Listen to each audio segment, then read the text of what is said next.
Right now, I can't do anything. I'm telling you, I can't stand up. I can't stand up and go and take a shower by myself. I can't cook. I can't just go and take something by the fridge. I have to ask someone, please do this, please do this. Even water, can you please pass me water?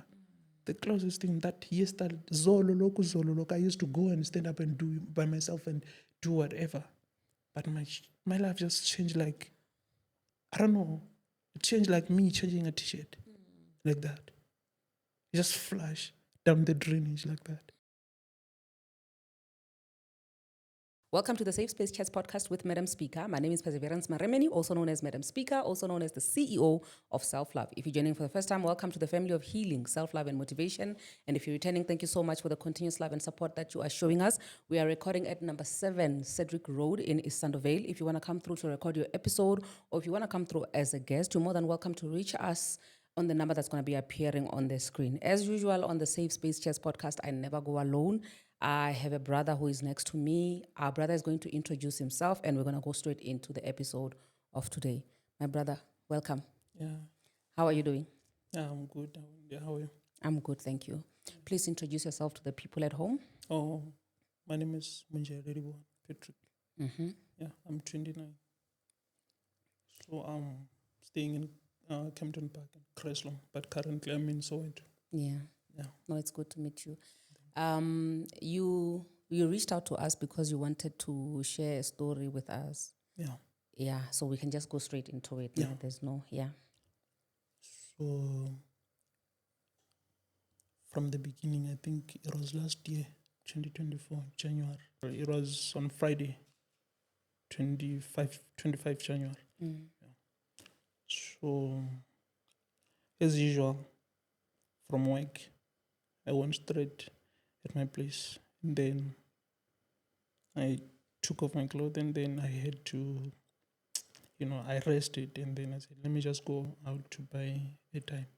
Okay. By the nearest shop. So as I was walking, heading to the shop, buying airtime, when I get by the shop was closed. So I have to, say, let me just ngihambe looking for another shop, the closest shop. Okay. Which is, it might be, ingaba maybe vulile. When I get there, before I get there, I bump these guys. They were walking. I was walking by the street. Okay. They were 8. Okay. As I was walking, as everyone was walking, because it was around 6 past 6 in the afternoon. Yeah, Ndamba. Okay. Yeah. You can understand it's probably month end and it's Friday, so everyone is just working. Yeah. So it's business as usual. Yeah. When I bumped those guys, they were 8. Yeah. So these two approached me. All of a sudden, you see, like I'm walking, thinking that I'm just going to buy it. They just appear out of nowhere. So these two guys, they appear. So in front, I can see that these two, they are these 6. They're just standing there looking at me. So these two, one, occupies bum. Okay. This other one, Makipo mess. Okay. That long knife, silver. So they said to me, before actually, I saw, we will say, okay, it means bang bang benguns. Yeah. And then I just froze, and then so I just raised my hands. Because I knew that I don't have money. I don't have a cell phone. It was only 50 rand that I was saving. To buy a time. Yeah. Yeah. And with the keys. So they searched me. After searching me, they took that 50 rand. And then they took the keys. Okay. Yeah. And then they said to me, run. So as far as they were waiting, they were standing, this one was this side, and then the one was having a gun was on my right, the one was on my left. They said, run. Don't unga big move. So it means I'm not turning back, really. It means I'm running, going Towards, forward. yeah. And then where I'm running towards them, there are people, I can say there are people, and there's still those 6. Yeah, so I have to run past those. As I started to run 1, 2, 3 steps, I had a sound like huge. Even now, it's still in my head. Then I stop. I stop. I breathe. I heard that no, there's something happened. And then I felt it was ngidubulekile. So they shot you. Yeah, they shoot. So I didn't fall down. I just stood like that. Then I heard, like in my mind, it's like, run, run. This guy is going to kill you. Run. So how am I gonna run? But I felt I didn't hear any fracture, nothing. Yeah. As I listened to the voice in my head, there's a voice that says, run. These guys are going to kill you. One step, I had that the left one on the thigh, broken. I stood there. I had the second gunshot again. He shot me. Yeah, he shot me. So I fell down. So as I fell down. I remember I fell down with my right knee. And then the chest. And then the right knee with this side. So this leg, the left one, belisele mover. And then I look at it. My leg, it was behind me. It's broken. And so I was trying to crawl. Let me just go. I don't know how. I don't know how, but I managed to. Maybe 1, 2, 3 steps. I was crawling. As I was crawling, I can hear the footstep. It means it's coming. He shot again. While you were down? Yeah, I was down, defenseless. Yeah, he shot again the 4th time. I still remember, even the sound. It's like that sound is the one which it will never run away in my brain. It will never run away. Even when I'm trying to sleep, it always happens. I can't sleep every day.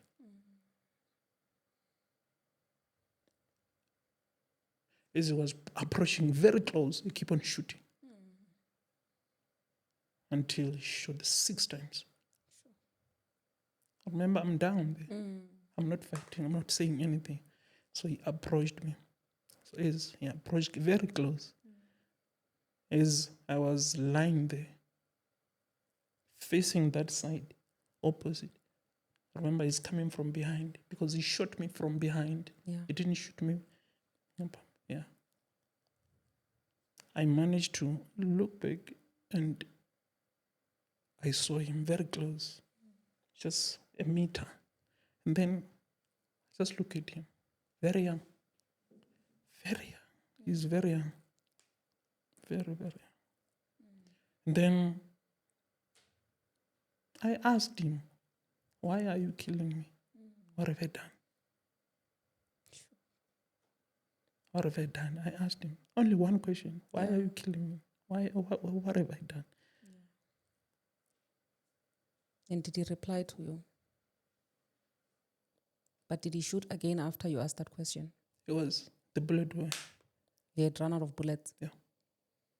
So he only stopped because he ran out of bullets? Yeah, 100% sure. 100% sure. Sure. Because I remember while I was lying there,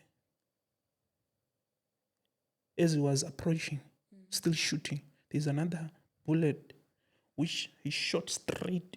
Because I was lying like this, shot straight here, and then it hit down. I saw like lightning. And then that's where I said, let me just close my eyes.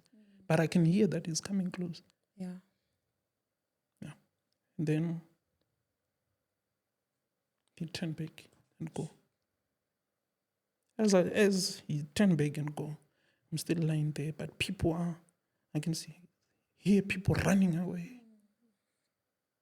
I can see people running away. And then I said, as I was trying to breathe, I'm breathing fast. I said to myself, no, let me just rest, let me just sleep. There was something which was telling me to sleep. It's done. Yeah. Sure. And I managed to sleep. I managed to sleep, and then I was bleeding through my mouth, my nose, even my ears. Sleep there.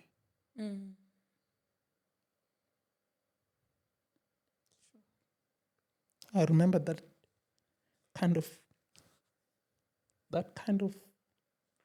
darkness while I was sleeping there. That kind of darkness which was approaching.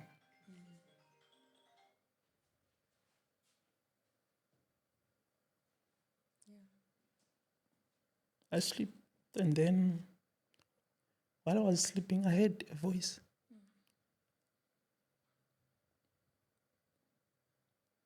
Yeah, that was me, I guess. I was calling my mother. That I'm gonna die. I'm never gonna see my mom. For what? I don't know. I don't know, for that 50 month. Okay. Who's gonna tell my mom the truth? Who killed me? Why? What have I done? I just told myself that I'm not gonna die here. I'm never gonna die here. I don't know how. I can't tell you. Even I'll be lying if I can tell you how did I survive. I don't know. I don't know. Yeah. I feel I can sit down with someone who understands what I went through. That day.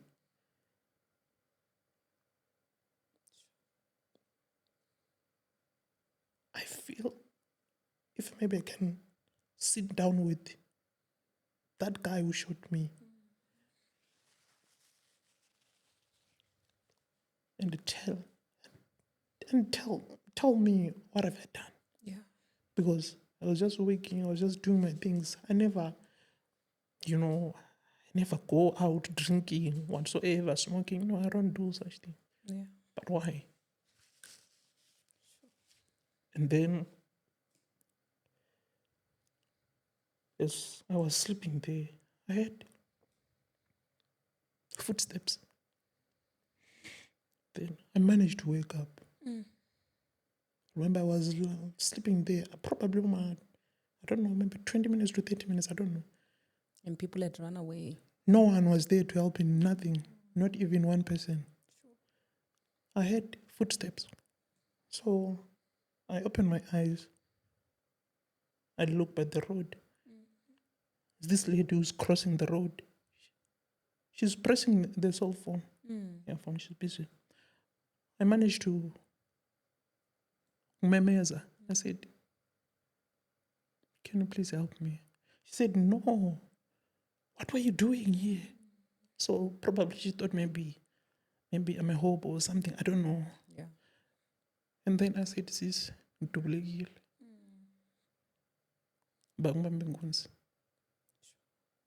And then I light a phone. Because now it was already dark. Yeah.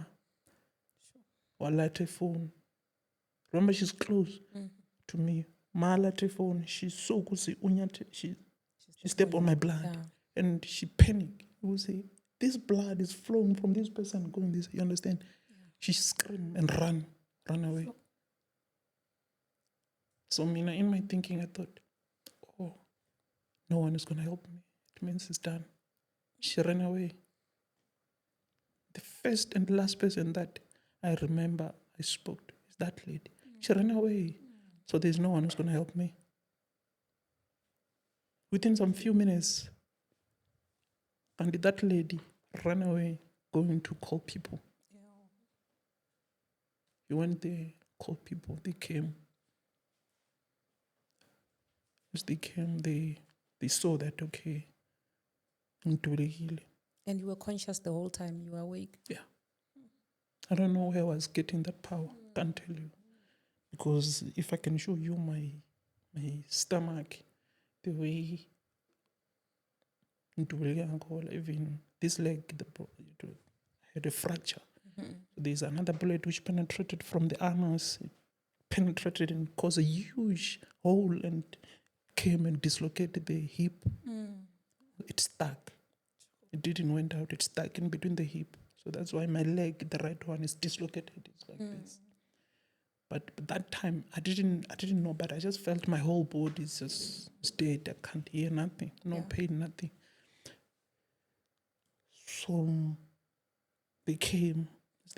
So now they are stripping me clothes to at least try to stop blood. The blood, Yeah. All of a sudden, a police van came, and then those two guys, the police people, lucky, the one was a vendor. Remember, I'm a vendor. I spoke with him. I pleased him. Can you please do not wait for an ambulance? Take me, because I was feeling that I need water. Yeah. Now, like I can't take it because I just need water. So he refused to take me. Everyone refused. No, he said it to me clearly, and I heard that even today. He said to me, I am not allowed to carry an injured person. If you are to die here, it's going to be my problem. So what I can do, I can call an ambulance.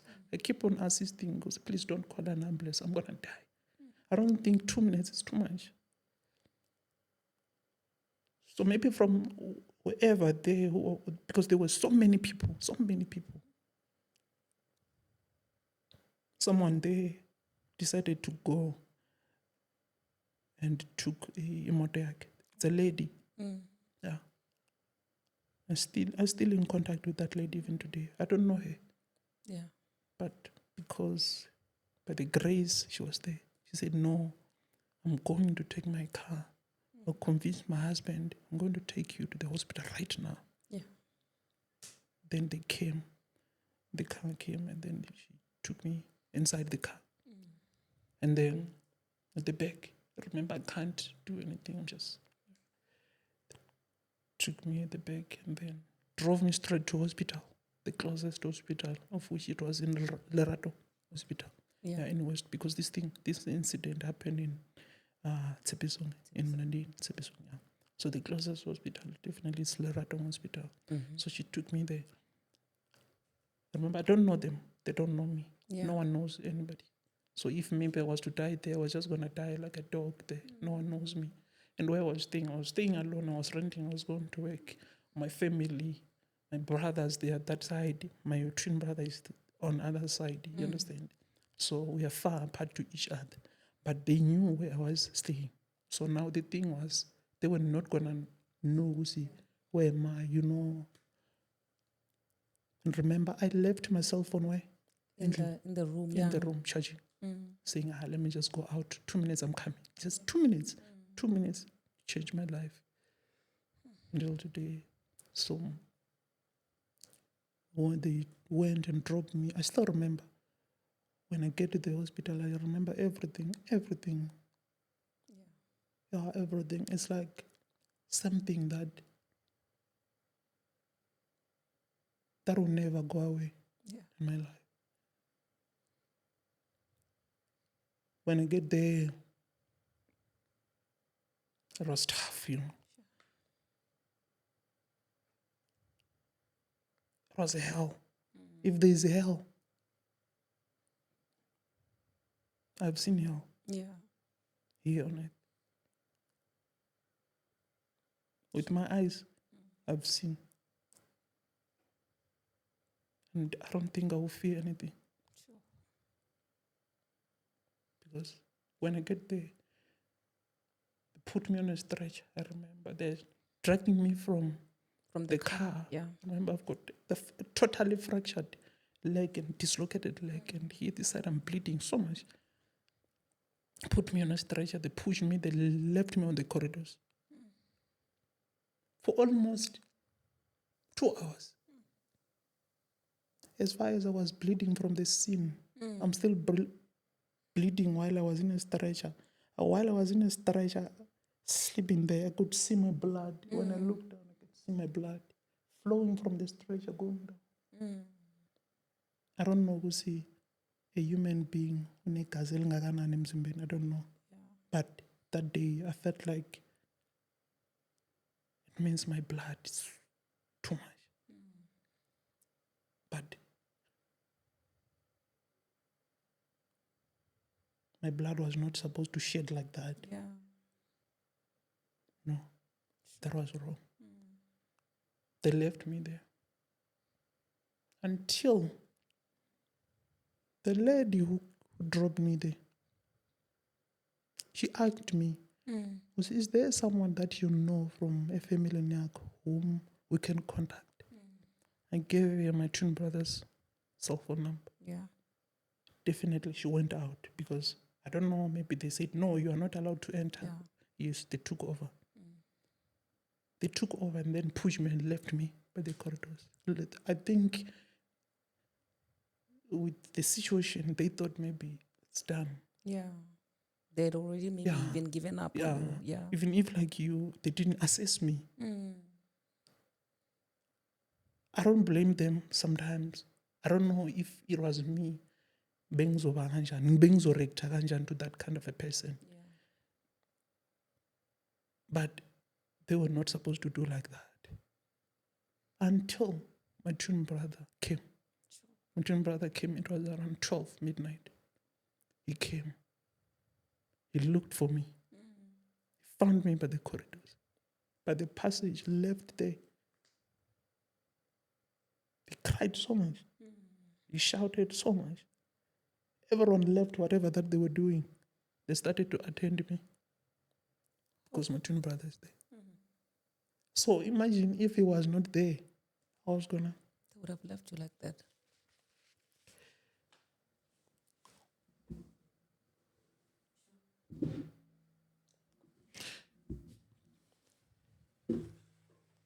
So,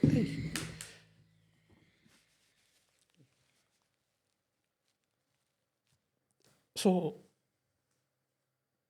he shouted everyone. So that's where everyone left whatever that they were doing.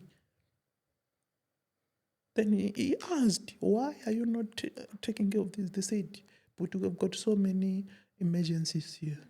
So what are you talking about? Is it not an emergency? He said, we have to take by, I don't know, line whatsoever, I don't know. But he's still insisting because he can see this guy, we are losing him. But with my mouth, I was already telling myself, speaking to myself to say, no, it's done. It's gone. I gave up knowingly that, I fought from the scene until now. There's so many hours. If there's someone who is supposed to be helping me, a long time. But no. Then I started to believe that, okay, fine. That means it's over. It's over. I'm never going to see my mother. I'm never going to see my son again. It's done. But I didn't die. I don't know why. They pushed me to these x-rays. It was, there's something which will stick with your brain and your soul is that day.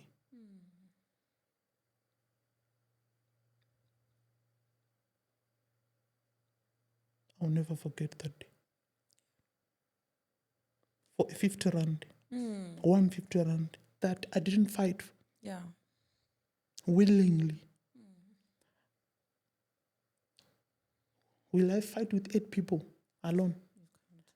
Remember, I'm a boy from very, very deep village event who never saw even a gun.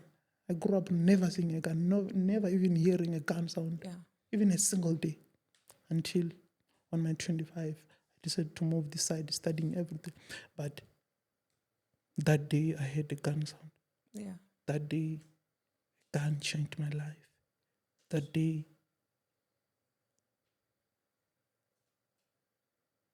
an armed person took my life defenseless. Was it that guy worthy it? No. Was I worthy to die like a dog? No. But the question that I'll always ask myself, even though I don't have answers, is what have I done? Sure. What have I done to deserve that? What have I done? If maybe you can hear this voice, if maybe is to say, in my numbers of people that I've killed is 20, counting me, you must know that I didn't die. I didn't die because he wanted me to die. I didn't die because I prayed because God, it's okay, take me. No. But I don't know. But I didn't die. I stayed there in that hospital. It was tough. I remember when I wake up from theater, I found myself with the tube on my left side, the tube, big tube. So I asked, I don't know, I never went to hospital. Like I was, Yeah. I found myself with the tube. I asked, what's this? They said, it's something called colostomy. You're never going to go to the toilet again. Sure. I said, how? I said, because of the injuries. You've sustained difficult injuries. They are very bad. I asked, is this thing, am I going to still live with this thing? They said, yes. Sure. But it's not permanent. We don't know until when. Oh, they give me roughly 6 months because they are just assuming. They said because their sphincter is broken. So I started to think, what is that? I don't know nothing. Then I asked, I'm young, I'm living with a stoma. Why? I don't know. Like, it's just a mess. I'm a mess. I saw myself as a mess. I stayed in that hospital. Stinky, smelling. They could leave me in a small room. They called isolation room for someone who is in critical condition. They could hardly enter. I remember there's a lady. She's a vendor. Do you still remember my name? Ne? My name. I don't want to call her name, but her name is same with mine, a vendor name. She knows. I thought maybe as a sister, she will hold me and understand that I'm in pain. I said her name is the same with mine. She could stand by the door and said,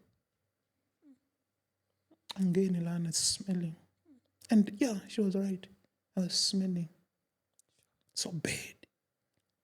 Remember, I was having those pampers, pamper me.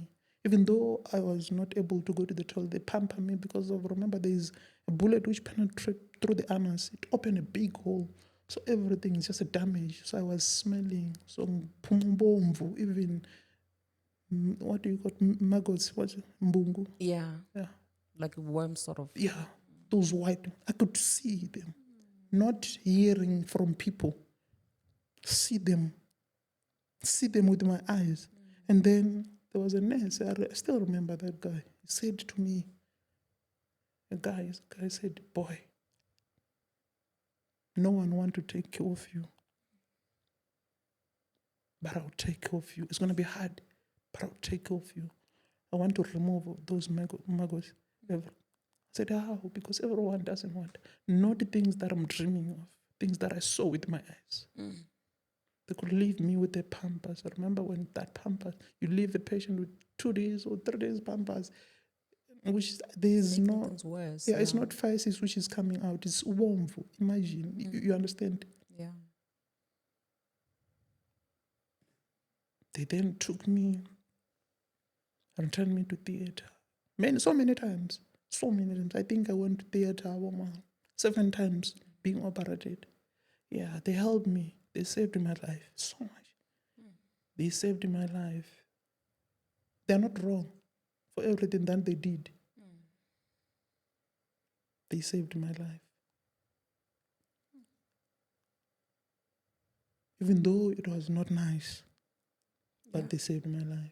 They even said that you must be grateful because we saved your life. No matter the treatment, no matter how bad, I stayed in almost a year. In hospital? Yeah. The whole year. Almost the whole year.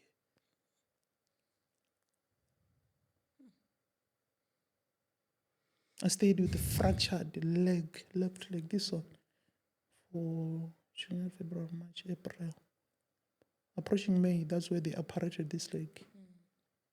Lying there in that bed with the fractured leg, the dislocated leg, the maggots this side, with the stoma. I asked, why am I not being operated? They said it's because the theater is not working. As a patient, why are you keeping me here? Why did you allow me to come here if you know that the theater is not working? Yeah. Why don't you take me to another hospital? Then they said the patient who's supposed to be taken to another hospital is those who were involved in car accident only. I said, why? But yours is far worse than a car I said, accident. why? I asked, even my brothers, my family, when they came, they asked the same question. They said, oh, there he is taking. Where are they going to take me to?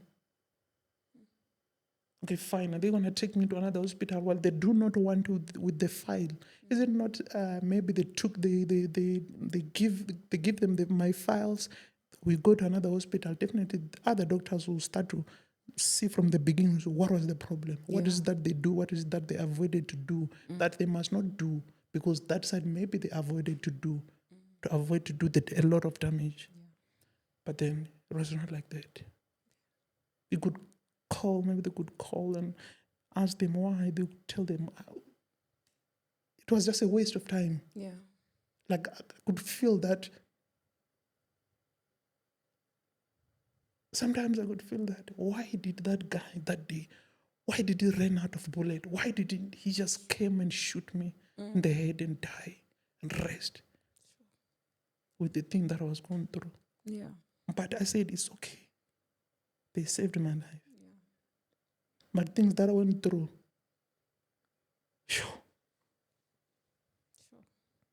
It was like you were being punished for surviving. yeah. I said, God, why did you save me that day? Why didn't you just let me and die?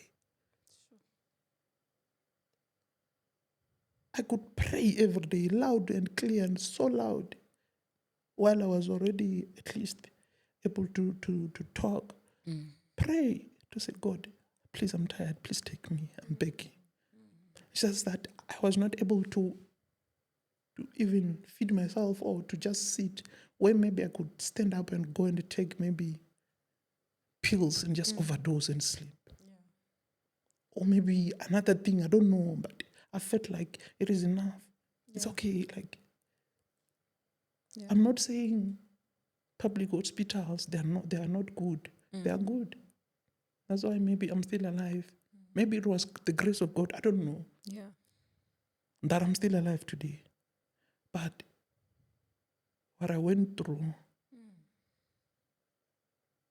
think it was better if that guy shot me and rest. Due to how I was feeling pain. You know, a pain that you feel non-stop. Not to say, maybe I will stop 30 seconds. Yeah. No. No. Continuously. Yeah, continuously. And then they could tell me that you no longer have blood. They could just plant me those blood drips. Many, and then they will say, tomorrow you're going to theater, they will come and say, they cancel. I'm telling you, maybe they cancelled me 15 times to go to theater. And but that time, I'm just praying to say, at least if it's one operation, one, not two, one, maybe it will make a difference. But they will cancel me now and then. I'm telling you so many times that I couldn't even understand. Yeah. They used to cancel me. You're cancelled. Why? You don't have blood. Yesterday, you gave me 4 sachets of blood, but today I don't have blood in the morning. How? Yeah. Yeah, but they made me understand that it was not a time for me to go through the operation. Sure. I had to wait with the broken leg. In pain. Where you can see, you see when a bone is like, understand? But not outside that you can see, but you can see that if maybe you can push, this bone can come out. But I could see. Yeah. Even though it was swollen so big that I remember I was not able to. Yeah, get up. You understand? Not even get up to do like this. I was just lying like flat. The part which was moving, it was this side. They could put a plate here on my chest and eat without seeing what am I eating. Sure. I could just eat. No one can come and say, I fed this guy. This guy was not able to eat. I came and fed him. That person, I would say, you are lying. Maybe that time while I was not able to see anything for that longest time, probably maybe a month, I don't know. But while I was able to see, I don't remember anyone came and feed me.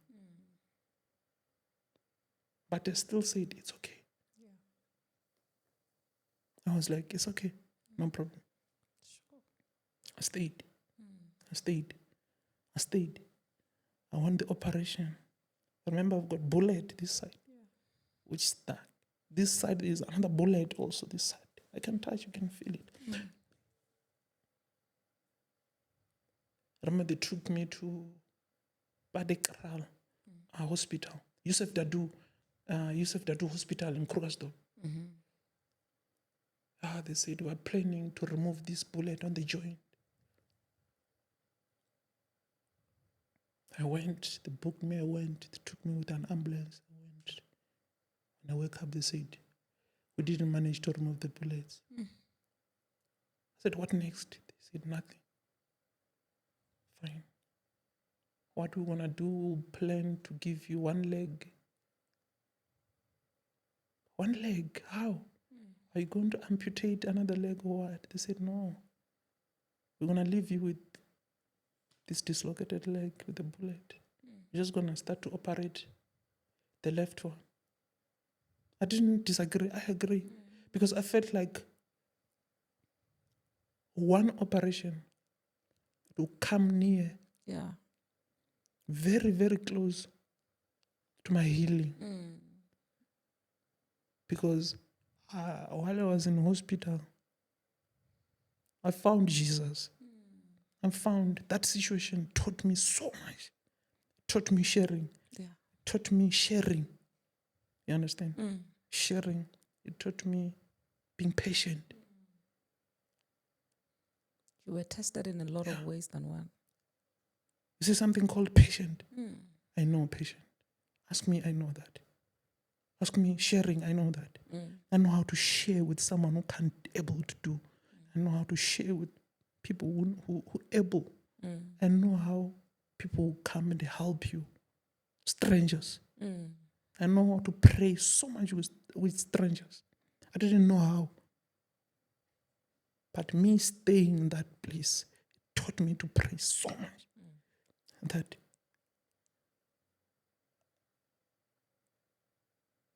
it gave me courage to say I'm going to make it. It gave me courage that I'm going to come out in this situation, no matter how it is. It taught me to say, I'm going to go out and see my son.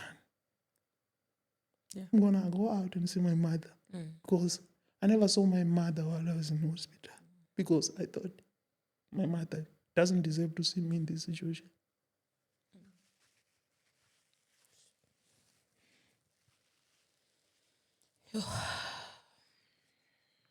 My mother went through so much with us growing up. So I could imagine her seeing me. Yeah. That she knows, and I know that I'm the one who's supposed to take over. We are the ones. It's my older brother and me and my twin. We're the ones supposed to take off my mom. Yeah. And I said, it won't be fair for my mother to bury me. It will never be fair. I so wish I can tell maybe someone who could say, we might be in a situation that they're very tough. I don't know how a word to describe my situation, to be honest. Yeah. I feel like I am now alive because of I went through that situation.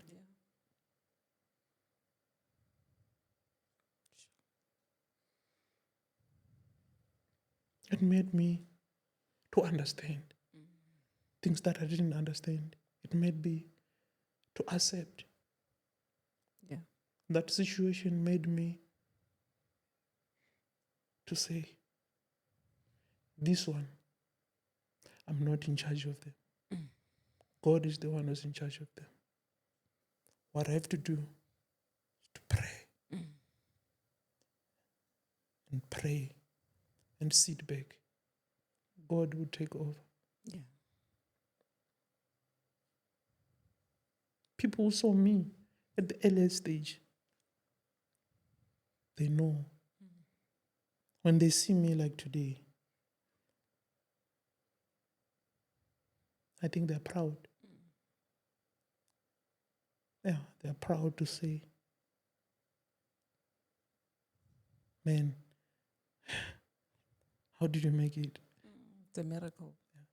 How did you make it? Sometimes I just say, no, I'm a warrior. I always tell myself that I'm a warrior. Yeah. I'm a warrior.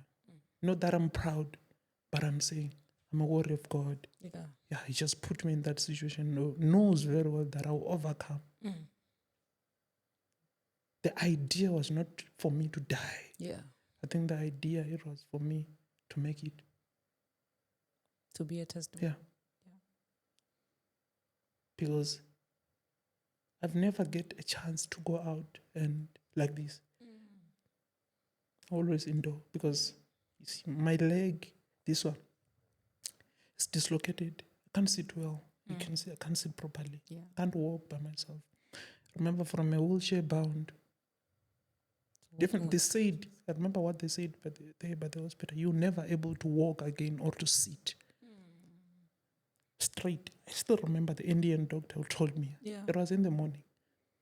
You remember doctors, they will come and do rounds, you understand? Yeah, he just came straight to me, boldly and firm to his words, because I never become a patient who sit back and never want to ask about my health.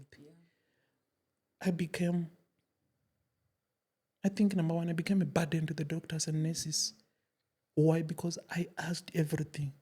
So to them, I become a threat. Or I become a boring patient, let me say so.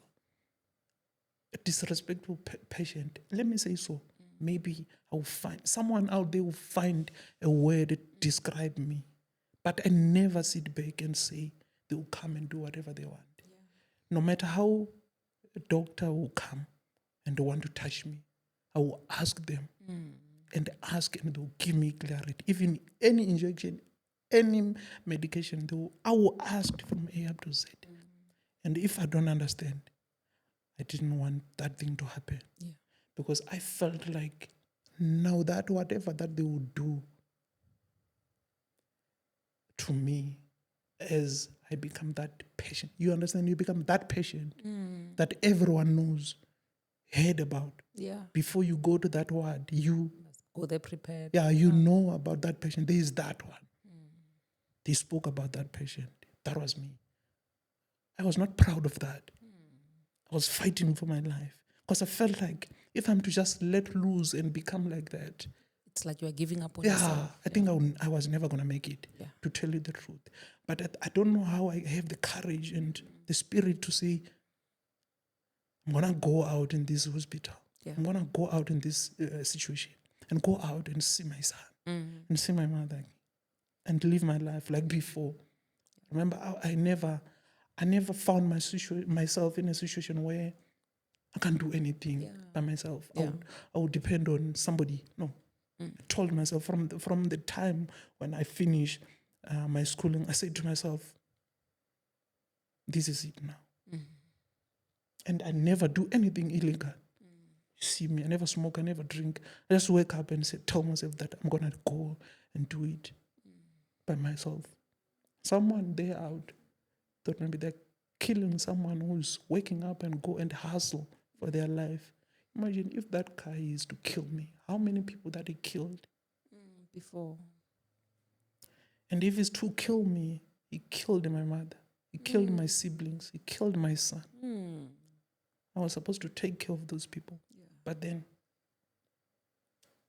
because of 50 rand, Yeah. that I didn't say no. Believe you me, if there's a disc which can be played, you'll be so shocked. Yeah. Even if I went, and then I think it was last year, December, we went and opened the case and explained everything. Up to so far, nothing had happened. Yeah. No lead, nothing. No, even those detectives, they're no longer talking to me, nothing. Understand? While I was still there in hospital, they asked me, who say, these bullets, they don't have a number, but a mover. So you are just wasting your time. Yeah, even the doctors, they told me like that, you're just wasting your time by opening the cases whatsoever. Just leave it. But I feel like I deserve justice. Yes. I feel like, I don't know. It's beyond my power. It's the system. I feel like the whole system failed me. Everything failed me. But what didn't fail me is I have got my life. I've got my life, and for that, I feel like relieved. Right now, I can't do anything. I'm telling you, I can't stand up. I can't stand up and go and take a shower by myself. I can't cook. I can't just go and take something by the fridge. I have to ask someone, please do this, please do this. Even water, can you please pass me water? The closest thing that yesterday, Zolo, I used to go and stand up and do by myself and do whatever. But my life just changed like, I don't know, it changed like me changing a t-shirt, like that. It just flash down the drainage like that. It just changed like that. I don't know how, but there's still hope inside my heart to say it might have happened, but this is not the end. Yeah. Sure. It might be the beginning. As close as he was, why didn't he shoot me by the spinal cord? Why didn't he shoot me by the head or chest? Why did these bullets, 6 of them, why did they just mess the spinal cord and went through the stomach and whatsoever and didn't hit the spinal cord? Why? Why am I supposed to give up today? Yeah. I don't see any reason for me to give up today. Sure. Yeah, I've seen people lying close to me, sleeping close to me, asking my friend, what happened? I've been shot. How many times? Once. Why? By the stomach. You wake up tomorrow, that person is gone. Sure. Dead. What are you thinking? Tomorrow it's me. But here you are. Yeah. You see someone who have been shot once, not twice, once. Where in the stomach? Where, or maybe wherever. But then you wake up or just, that person is gone. Where is that person? They say, no, it's not long. Sure. It's gone like that. I believe God has kept you for a purpose. A big purpose, of which I don't know that purpose. And I strongly believe, we'll see, I fought so much for everything, for my healthy. I went so hard for them to say, what is this colostomy bag that I can't go to the toilet? Now I fought with my brother. He was pushing me. My elder brother pushed me so much. So much. I don't know if bangeko, we were not that close, but the situation made us so close. Closer, yeah. So much close that I always pray for him that God, please light for him. We fought. Up and down, up and down, up and down. They will send me to Helen Joseph with a letter written, things that when you get by Helen, these letters, why are you coming here? I said, I've got a letter. I said, this letter, it's just nothing here. They didn't write nothing. Go back. When you get there, they say, they write the same letter. They send you, you understand? They're avoiding me by all level means. Do you understand? Sure. To say no. But they can't say, just say no. You understand where someone doesn't want you? Yeah. Even if you can go and open that door or that office, you know that they already know about me before I go there. Yeah. But I keep on going. You never give up. Yeah, I never. I keep on going. So, always planting hope. When I get there, get disappointed. When I get there, get disappointed. My brother used to say, no, don't put much hope on them. Let's just do everything, but do not hope what they tells you. If it's to happen, it will happen. Yeah. This other day, I remember, it was on Tuesday. We went to, they gave us a letter, said, on this day, go to Helen Joseph. When I get there, and found a white lady, she's a doctor. She said, did you do all the scans? I said, yes, I did the MRI scan. In fact, the MRI scan, they booked me here in this hospital. When I get here in Helen Joseph, they said they can't do the MRI scan here because I've got bullets on my body. So that machine inside is magnetic. When we put you inside there, it can't. Yeah. You will die inside there. You see? In Radong, they didn't prescribe there that I've got bullet locked, what. When I get there, nearly to enter inside.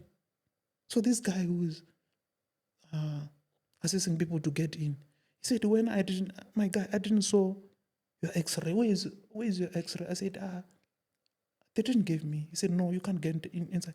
I'm telling you, the person who was inside was already out.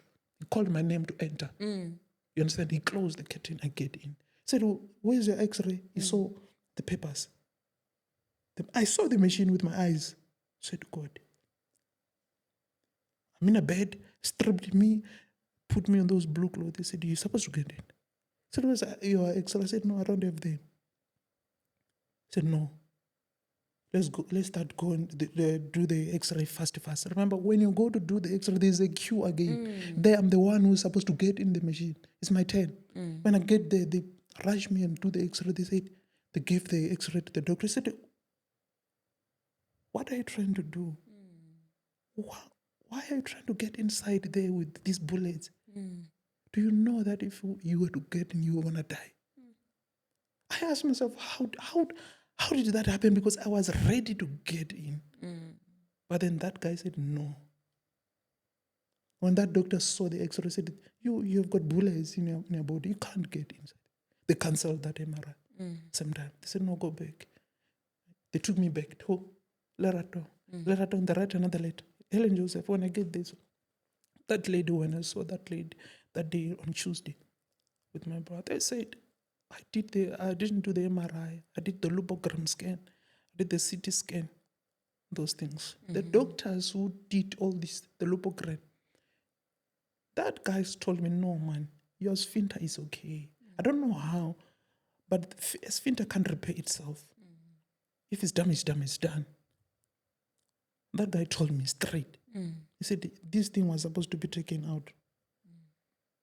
I don't know why they kept it. I told them, the doctors who made the stoma, he told me that I can't reverse this thing. What I saw on the day while I was doing this operation, it was bad.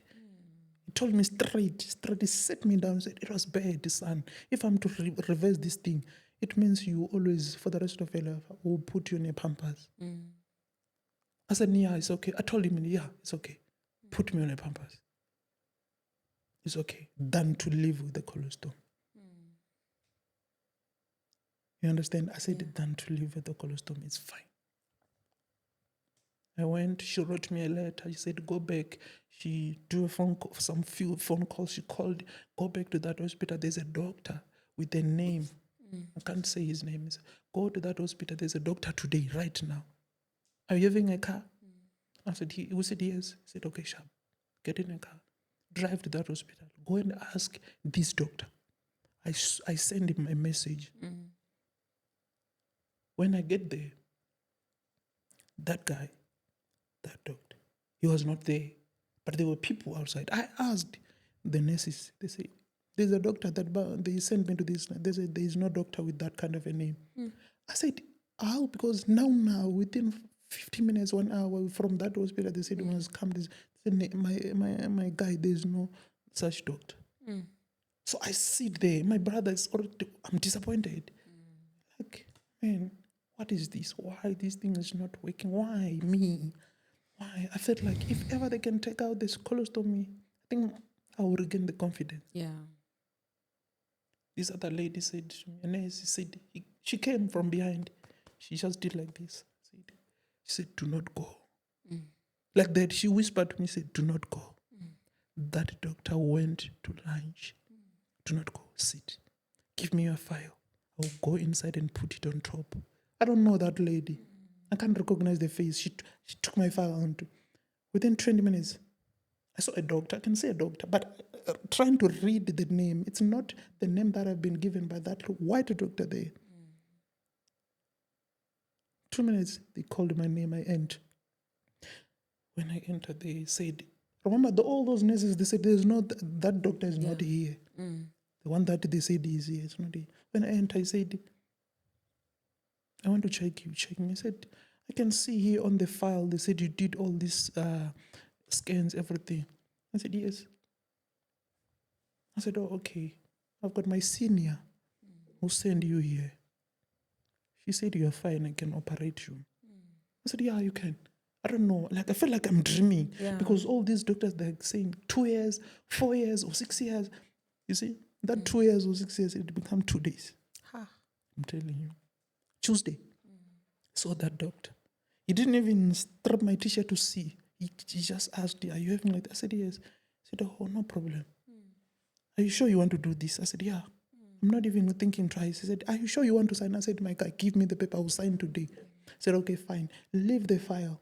Go home and come tomorrow. Go home and go uyovalelisa ekhaya to say, no, ndikutuha for operation. And then it was like that. I said, okay, I do not want to go back and forth because I have heard enough about this hospital. Yeah. I don't know if you are saying you're promising me tomorrow when I come back, you change. Yeah. Give me something tangible. Take my files and put them where I know that it's done. This is it. Give me a paper. When I came, I'm never going to go there and there. I'm going to go straight to the same direction. I said, my guy, leave the file, go home, and come back tomorrow, 8 o'clock. Go straight to the ward. Tell me the ward. I went straight to the ward. My brother didn't believe when I told him. He was there because he have heard enough. We went home, we'll come back tomorrow to that ward. When I entered that ward, the nurse said, no, there's no doctor like that. How? I said, no, you know what? Go out, we have heard about you. I went out. Take me outside. Ngahlala outside, 8, 9. I think mama 9:30. I was just sitting like that, sitting outside, alone. He just came. I said, "Hi, my guy, how are you?" I said, "Yeah." I was sitting on a wheelchair. He pushed me. That doctor pushed me inside. He said, "Give this guy a bed and cancel everyone that I'm going to operate today and tomorrow. I'm going to operate this guy tomorrow." Or, remember it's Wednesday or Friday. I didn't believe. They said, "No, there's no bed." I said, "Can you please make any bed there?" They squeezed me. They gave me a bed. Ne? So I slept there. I called home. They said they did this and this. I don't know. Fine. They came in the morning. They didn't come. Around 12, I was already knowing that, no, Yeah. I'm never going to go because I know I've disappointed very So many enough. times, yeah. They could tell me that there's so many, 100 people in front of you who are in a queue to reverse that colostomy. It's been a year, but no, we can't. I'm giving you probably 2 years, maybe, or 4 years. Depends on that queue. I said, "Oh." But mine becomes 2 days. Sure. That guy, Wednesday, he took me. Dead. I woke up. He told me straight that I've operated 10 people.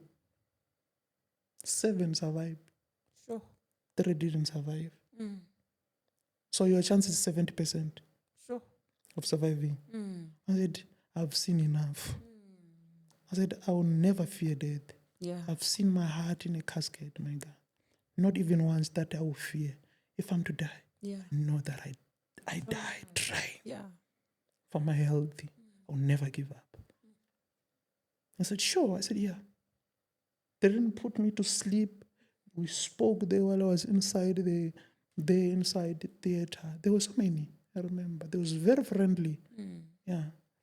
And then the doctors who refused to reverse my stomach, the ones who did the stomach, they just came and looked at me. While I was there, I told them, boldly, I said, this is my time. Yeah. As I told them that this is my time. Today is my time. What you didn't do, I'm here to do it. There's someone out there who's going to do it. That doctor did it. He was from Tanzania, that guy. He did it. And I woke up and I was fine. A week, give me a week to stay in hospital. I stayed in hospital a week. He was assessing me. He wanted me to go to the toilet first time while I was in hospital to assess the pain or whatsoever was the problem. I went. Everything was fine. And then I said, God, thank you. Thank you so much. Sure. 2 years become 2 days. I'm telling you today, I'm stomach free. I don't have a colostrum. I can go to the toilet. Fine. Sure. That's amazing. Of which I'm not telling you lies. If that doctor will hear this, they will know that we told him exactly that what he's saying right. Yeah. He will never able to go to the toilet. I don't have a colostomy today. I can go to the toilet. Fine. The ones who are supposed to do the hip, they said, we can't do the hip while you're having the colostomy. So in my mind, I was pushing, because if this colostomy, Okay, so that they can get to the hip. they can go to the hip. Said, no, we're giving you 3 months. Then we'll assess. That 3 months for me, it became 2 days. Then he did. I went back, I said, I'm stomach free. How about the hip? They give me stories. No, what?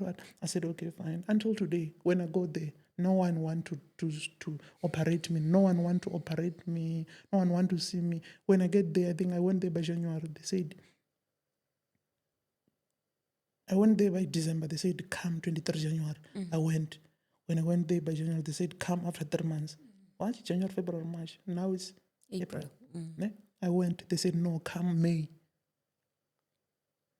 Remember, they were boldly saying to me, we are not going to operate the hip whilst you are still having the colostomy because it will be infected. I understood the language because I stayed for so long time in hospital. I understand. And I Googled, I understood the infection whatsoever. the risk of the hip to be infected also. If I understood that, fine. I went. Nothing. No one tells me nothing. Okay. My brother, your story, ne? Yeah. I'm lost for words. But I would just like us to wrap it up with you sharing with us, the viewers at home also, to say, what is the challenge for today and what would you like to see happening today? I can't able to do anything. That's my challenge. Yeah. I so wish maybe there's someone out there who can have that heart to say, I can operate this guy. Or maybe a donation. I don't want a donation. Let me raise that again. I do not want a donation. I'm asking for a donation so that I can be operated in a proper environment. Yeah. Only the hip. This is what left. The hip. You can see my leg. It's like this. It's dislocated from here. Yeah. From the hip. I can't do anything. I can't bend. I can't stand. So I have to do everything. Somebody has to help you. He has to help me. Yeah. Remember, I've got a nail, the bafakile nsimbi from the hip to here because of this fracture. Until today, it's oozing. Understand? I'm telling you about every day's thing. Yeah. Since I've been operated last year,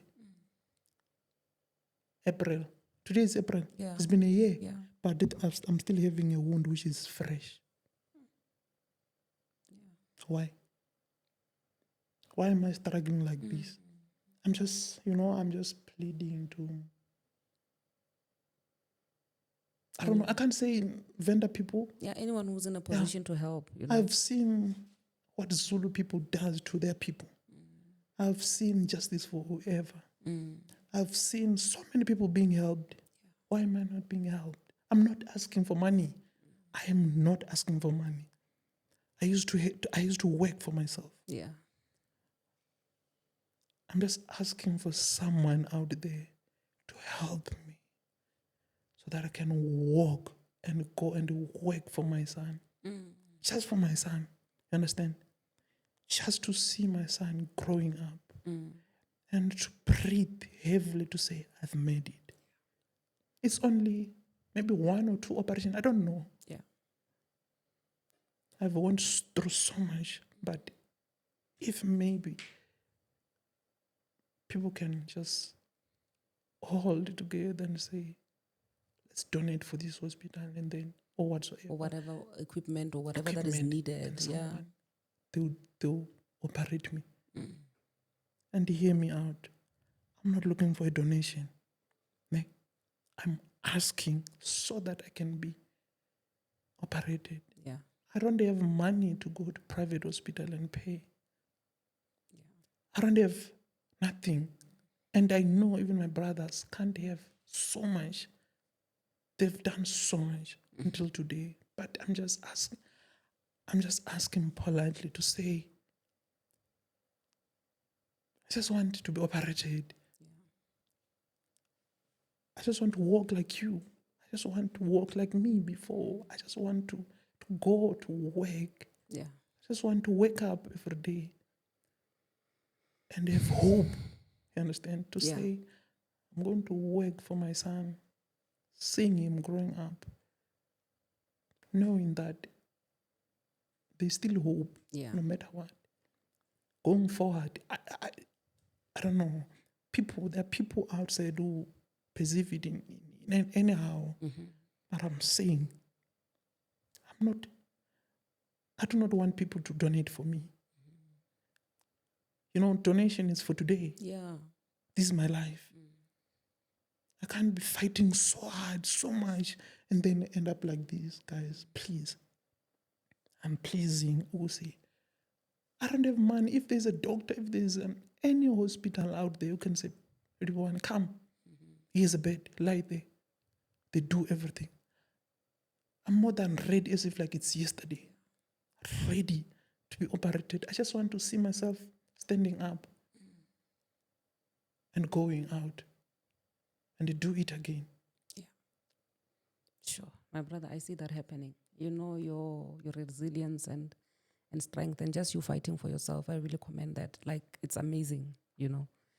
It's amazing. And I believe that this story is going to reach the right people and you're going to get the help that you need because your bravery, you know, for you to be able to sit here and share your story, your journey, and the challenges that you are facing, it takes a lot out of a person. Yeah. And I believe that also it's going to encourage other people to do the same.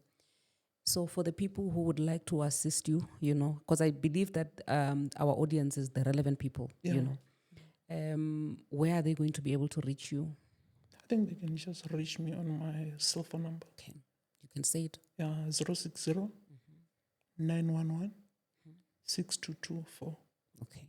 060 911 Okay. 6224. 6224. Yeah. Okay. Or they can use my twin brother's number. Okay. 071 1241 469. Right. And are you available on the socials? Yeah. Or the, okay. I'm available on Instagram, Okay. Twitter, WhatsApp, Okay. and TikTok also. Do you have the handles? I forgot. I think I'm using. No, it's fine. You can just you'll send it to send to it to us, and then we will just put it on the screen. Yo, yeah, no, this is a lot, but yeah, thank you so much for sharing, and I'm really rooting and vouching for you. To the people at home, you are all that we have, and I believe that you've done it so many times in the past, and you can definitely do it for our brother also.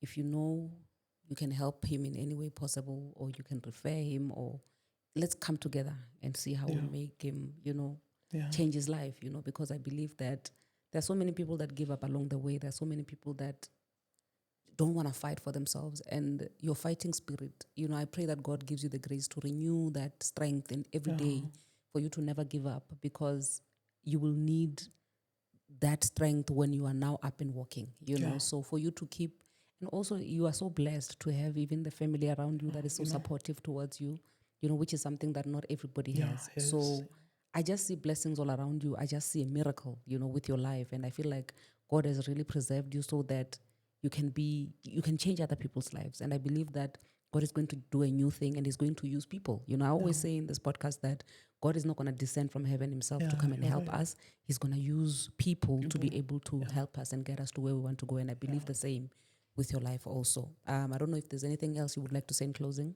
No, I'm just, you know, I just want to say, you know, having pains each and every day, while knowingly that there might be someone out there who can help you. Yeah. That thing kills me every day. Because there's no day that I can't go without feeling pain on my hip. Because of the bullet which locked on my hip. There's no day that I can go without feeling a pain. I'm not asking for many things. Yeah. If I'm to ask to God, if maybe there was that miracle to say that hip went back to its position, I think I was gonna talk to him. Yeah.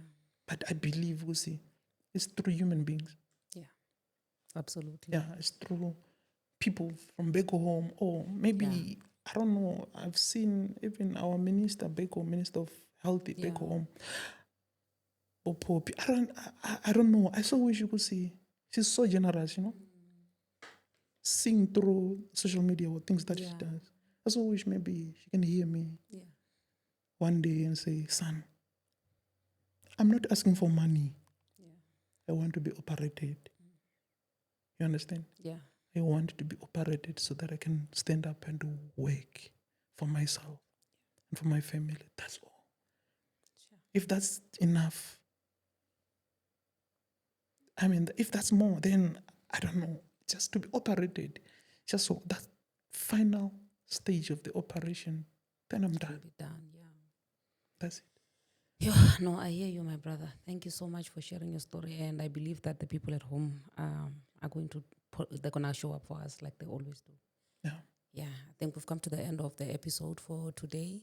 Please do reach out to us, guys, and also reach out to our brother so that we can see how we can jointly help him. With that being said, I love you so much. I will see you guys on the flip side. God bless you. Mwah. Thank you.